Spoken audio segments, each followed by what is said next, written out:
This is a spoiler warning. The following video will contain spoilers for Doctor Who: The Woman Who Fell to Earth. So if you haven't seen the episode yet, go and watch it now, and then come back here later.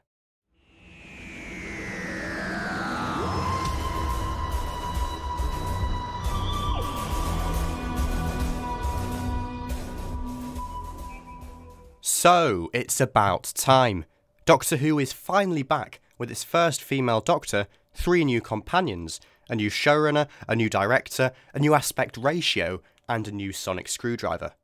Yep, a lot was riding on this episode. But did it deliver? Was it the perfect jumping on point that everybody was hoping for? For the most part, yes, I think so. It started off quite unlike any other episode in the show's history. Not with the Doctor, not with an alien, but with a YouTube video and a 19-year-old man trying to ride his bike. Ryan's fourth wall breaking vlog was such an unconventional way to open a Doctor Who episode, but I thought it worked really well. Making it look like a YouTube video grounds Ryan and his issues in the real world. And furthermore, it feels like Ryan is directly addressing us, the audience. We're compelled by his story of the greatest woman he ever met, immediately assuming he's talking about the Doctor, of course, and the allusions to his dyspraxia encourage us to sympathise with Ryan and to root for him. From the word go, this is a story with human drama at its centre. Before the Doctor even appears, a good 10 minutes in, we're already very familiar with the new regulars, or friends, or companions, and their problems. Ryan is a troubled young man who struggles to ride a bike because of his dyspraxia and refuses to accept his step-granddad as Grandad. Yaz, or Yasmin, is a frustrated young police officer in training who wants to do more with herself and to be challenged. Graham is the older grandfather figure who has a dysfunctional relationship with his step-grandson, despite trying his best to look after him. Each of these new regular characters is well-defined, likeable and believable. Chibnall subtly drip-feeds us with more information about them as the episode progresses, without it feeling forced. For example, we're not explicitly told that Grace is a nurse until the end of the episode when she's died. Instead, details like her checking the Doctor is okay after her fall, recommending that she goes to A&E, checking her pulse, and briefly referring to her nurse's WhatsApp group, suggest this to the viewer.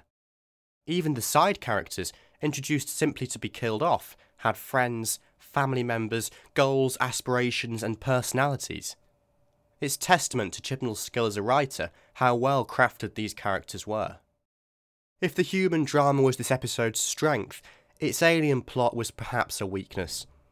In retrospect, Tim Shah's plan does make sense, but quite a lot of it went over my head on first watch. If I'm honest, I found this part of the plot a bit dull, and thought at times it was slightly generic, though it served the episode well for what it was.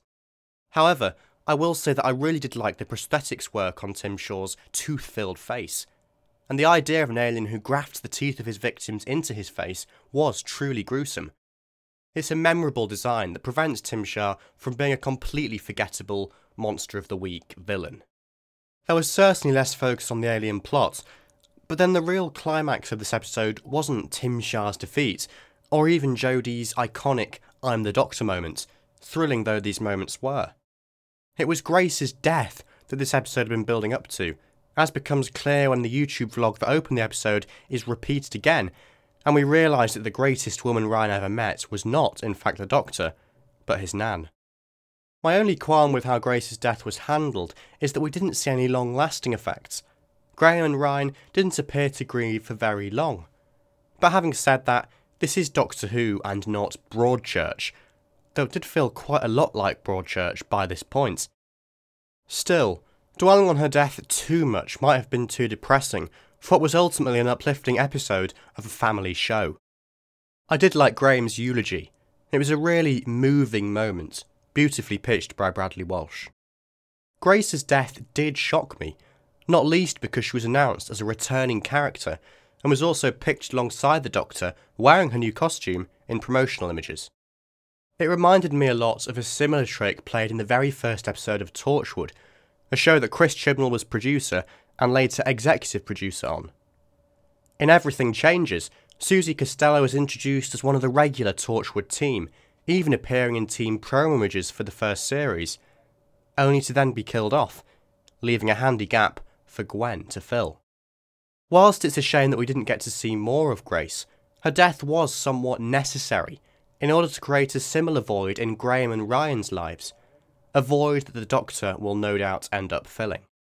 It creates a valid reason for them joining the Doctor as companions. Without Grace, Ryan has no Nan, Graham no wife. Add to this Yaz, who has no family that we know of, and we have 3 characters that are potentially quite lonely.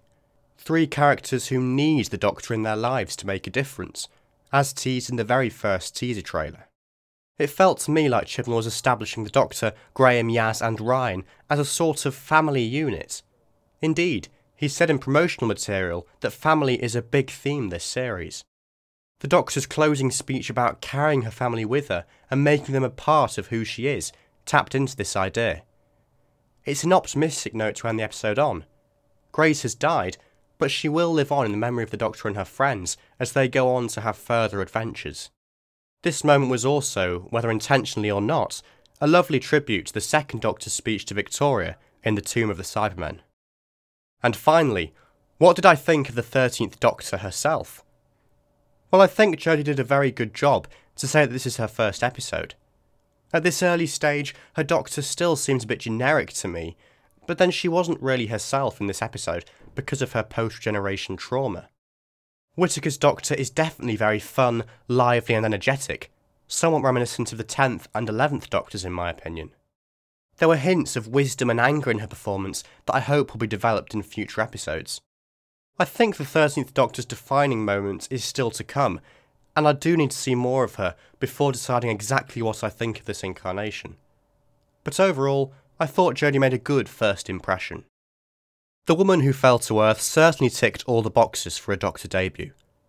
Across 60 minutes, we were immersed into a brand new world, with new characters, new monsters, and a new Doctor. The Doctor's post-regeneration trauma was played well by Jodie Whittaker, and it was thrilling to see her get her first I'm the Doctor moment at the story's climax. The new regulars also came across as likeable, well-rounded characters, and there are valid reasons why each of them will end up joining the Doctor on her travels. The human drama in this story worked extremely well, and Grace's death was a gut-punching, heartbreaking twist. As a Doctor Who story, it wasn't perfect or stand out special, but as a Doctor debut, it served its purpose pretty well. Overall, The Woman Who Fell to Earth was a promising start to this new era, and I'm eager to see what will follow. And before I draw this video to a close, here are some random thoughts about the episode that I couldn't fit into my main review. Did anyone else think this felt a bit like an episode of Torchwood, or maybe even Class? It was all set at night, there was a tight focus on human drama, some dark themes explored, and an alien being that crash-landed in a forest, like in Day 1. Though then again, we don't talk about Day 1. Did anyone else get Bodyguard vibes from the train sequence at the start? And, Bodyguard spoilers to follow, once again that minor character from the train was much more important than we first thought. I know some people were disappointed that there wasn't more of a payoff to the cliffhanger from Twice Upon a Time, but this didn't really bother me. Providing an explanation to how the Doctor survived her fall could potentially have slowed the story down in my opinion, and might have confused new viewers who hadn't seen the previous episode. I also liked how there was no opening title sequence in this episode. Having a title sequence could have potentially messed with the tone and pace of the story, especially one that was so focused on its human characters. It made more sense to me to hear the new theme tune for the first time at the end of the episode, when the 13th Doctor had established herself and her era was really beginning in earnest. And what of the new theme? Well, I wasn't too sure about it at first, but it is growing on me. I'll admit that I love how it echoes the original 1963 theme, giving the show a very eerie feel again. If anything, I just think the percussion is a bit much. Those background drums are really quite loud. There was an unusual amount of death in this episode. I'll admit the deaths themselves were pretty horrific, but care was taken to make them child-friendly. We never saw any suffering or any dead bodies, with the deaths instead taking place off-screen, whilst the camera focused on something else. They were still gruesome though. The titular woman who fell to earth is, on the surface, the Doctor. However, as many fans have picked up on, the title could also refer to Grace, especially since the greatest woman Ryan ever met turns out to be Grace and not the Doctor. The direction and cinematography in this episode was fantastic, and the new aspect ratio, though only a very minor, subtle aesthetic change, made all the difference to the wider location shots, which were framed beautifully. I watched this episode as it was broadcast with my new uni flatmates, none of whom were as avid fans as me, though a couple had watched the show previously. They were all intrigued in the run-up to the new series, and seemed to like the episode itself, which can only be a good thing. Plus, this episode received an overnight viewing figure of 8.2 million, which is seriously impressive. So that does it for this review. I'd love to know what you thought of The Woman Who Fell to Earth, so please post your thoughts and mini-reviews in the comments below.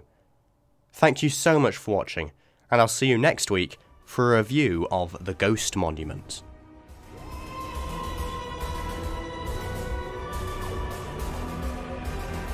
Right, let's get a shift on.